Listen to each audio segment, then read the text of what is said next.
ආයිබෝවන් පුංචි දුවලා පුතාලා හැමෝටම UD ප්‍රයිමරි එඩියුකේෂන් නාලිකාවට මගේ පුංචි දුවලා පුතාලා හැමෝම ආදරයෙන් පිළිගන්නවා. ඔන්න ටීචර් අදත් ආවා එක ශ්‍රේණියේ මව්බස විෂය මාලාවට අදාළ අලුත් පාඩමක් අරගෙන. ඉතින් පුතේ ටීචර් දැන් දන්නවා මගේ දුවලා පුතාලා හැමෝටම මේ වෙද්දි අකුරු ලියන්න වගේම කියවන්න පුළුවන් කියලා. මේ වෙද්දි ටීචර් ඔයාලට අලුත් අකුරු යාළුවෝ කිහිප දෙනෙක්ම කියලා දීලා තියෙනවා. ඉතින් ටීචර් අද සූදානම් වෙන්නේ මෙන්න මේ අකුරු යාළුවන්ට තවත් අලුත් යාළුවෝ කිහිප දෙනෙක් හඳුන්වා දෙන්න. ඉතින් දැන් මගේ දුවලා පුතාලා අකුරු යාළුවෝ ගොඩක් අඳුනනවනේ. ටීචර් අද ඉඳන් සූදානම් වෙන්නේ පුංචි ඔයාලට පින්ලං යාළුවෝ හඳුන්වා දෙන්න.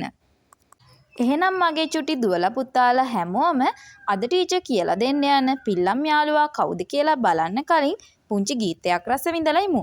මාල මාල මාල මාල මටම ගෙනා මාල මාල කරට දමා බලන මාල සාදයකට ඔබින මාල තාල තාල තාල තාල තාලයකට තබන පාද නාද නාද නාද නාද නාදයකට තබන තාල.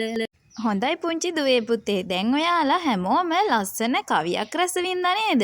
ඉතින් මගේ චුටි දුවලා පුතාලා මේ රසවින්ද කවිය ඇතුලේ තියෙන වචනවල අකුරු අස්සේ හැංගිලා ඉන්නා පුතේ අද ටීචර් ඔයාලට කියලා දෙන්න යන පිල්ලම් යාළුවා. අපි බලමුද පුතේ එහෙනම් ඒ කවුද කියලා? බලන්නකො චූටි දුවේ පුතේ, මෙන්න මේ වචනවල ටීචර් මේ නිල් පාටින් ලකුණු කරලා තියෙන අකුරු වලට පිටිපස්සෙන් ඔන්න පුතේ පිල්ලම් යාළුවෙක් දකින්න තියෙනවා. අපි පුතේ අද ඉගෙන ගන්න හදන්නේ මෙන්න මේ අකුරු අතරට ඇවිල්ලා ඉන්න පිල්ලම් යාළුවා කවුද කියලා. අපි අද ඉගෙන ගන්න යන පිල්ලම් යාළුවා තමයි පුතේ මේ ඉන්නේ. මේ පිල්ලම් යාළුවාට අපි කියන්නේ ඇලපිල්ල කියලා. ඇලපිල්ලෙන් ඇහෙන ශබ්දය තමයි පුතේ ආ කියන ශබ්දය. ආ කියන ශබ්දය තමයි පුතේ ඇලපිල්ල යෙදෙද්දි ඇහෙන්නේ. ඇලපිල්ල පුතේ අපි මෙන්න මෙතනින් ලියන්න පටන් අරගෙන මෙන්න මෙතනින් ලියලා අවසන් කරනවා. දැන් එහෙනම් චුටි දුවලා පුතාලා අපි හැමෝම එකතු වෙලා බලමු මෙන්න මේ අකුරු යාළුවන්ට ඇලපිල්ල එකතු වුනහම ශබ්ද වෙන්නේ කොහොමද කියලා.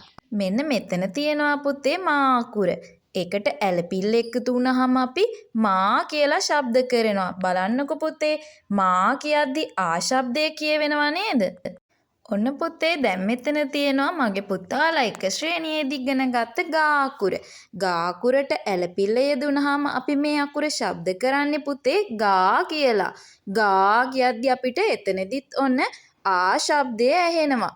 ආ ශබ්දය ඇහෙනවා නම් පුතේ එතන අනිවාර්යෙන්ම එහෙනම් මොකද්ද තියෙන පිල්ලම?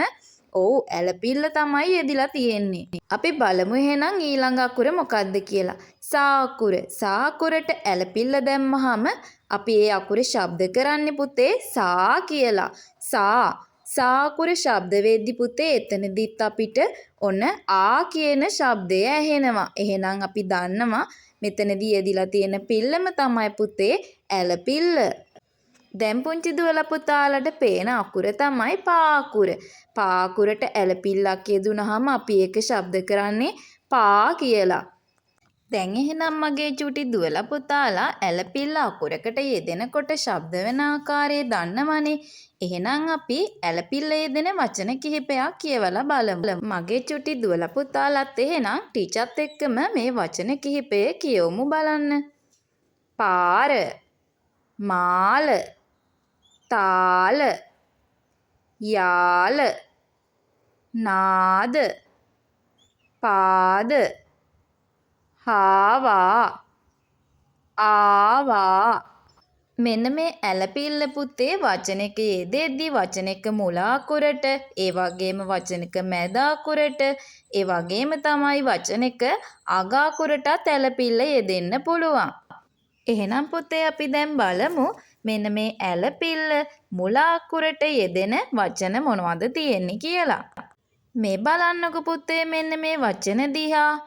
මාලය, සාදය, පාසල, දානය. මේ වචන හතරම බලන්නකො පුතේ. මේ වචන හතරදිම ඇලපිල්ල කොහෙටද යෙදිලා තියෙන්නේ? මෙන්න මේ හැම වචනෙකම මුල අකුරට තමයි ඇලපිල්ල යෙදිලා තියෙන්නේ. දැන් එහෙනම් අපි බලමු පුතේ මැද අකුරට ඇලපිල්ල යෙදෙන වචන මොනවද තියෙන්නේ කියලා. පනාව, කතාව, රටාව, රබාන, නලාව, වරාය. මේ වචන හැම එකෙදිම පුතේ ඇලපිල්ල යෙදිලා තියෙන්නේ මේ වචනවල තියෙන මැද අකුරට. අපි එහෙනම් ඊළඟට බලමු අග අකුරට ඇලපිල්ල යෙදෙන වචන මොනවද තියෙන්නේ කියලා. දැන් මේ මගේ පුතාලට පේන්නේ වචනවල අග අකුරට ඇලපිල්ල යෙදෙන අවස්ථා. අපි එහෙනම් මේ වචන කීපයත් කියවලා බලමු. වරකා, පඹයා, තමරා, නයනා, කමලා. මේ හැම වචනයකින්දීම පුතේ බලන්නකෝ ඇලපිල්ල යෙදිලා තියෙන්නේ වචනේ අග අකුරට. දැන් එහෙනම් ටීචර් හිතනවා පුතේ මගේ දුවලා පුතාලා හැමෝටම ඕනම අකුරයකට ඇලපිල්ල යෙදුනහම නිවැරදිව ශබ්ද කරන්න පුළුවන් කියලා.